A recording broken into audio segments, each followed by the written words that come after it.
A new proposal from the state could mean more work for Michigan businesses. Good evening, I'm Ann Emmerich. And I'm David Andrews. The Buy Michigan plan would give in-state businesses a second chance to bid for contract work with the state. News 10's Riley Connell is here to tell us how this pair of Senate bills could impact businesses here in mid-Michigan. Riley? Ann and David, this legislation was introduced to encourage the state to buy Michigan first when it comes to contracting for state work.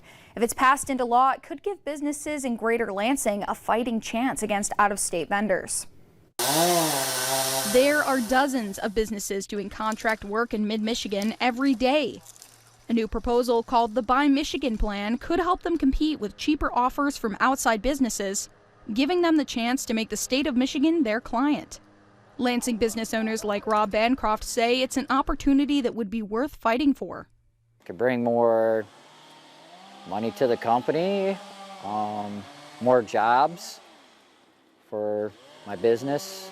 These are some of the contracts already in place between the state of Michigan and businesses both in and outside state lines. If Buy Michigan comes to pass, more locally owned companies may be added to the list. Continuing to make sure that really when the state is putting out these types of contracts that they do look at who's local and trying to keep those dollars as local as possible. Last year, the Lansing Regional Chamber helped mid-Michigan businesses earn more than $80 million in federal, state, and local government contracts.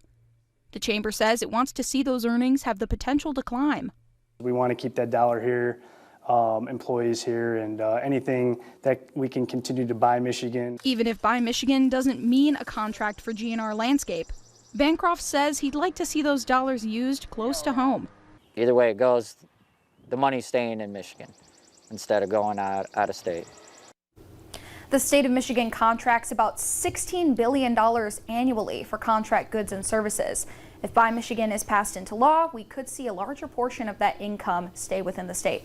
Back to you, David. All right, Riley, thank you. The two Senate bills that make up the Buy Michigan plan were handed over to the Regulatory Affairs Committee for further consideration.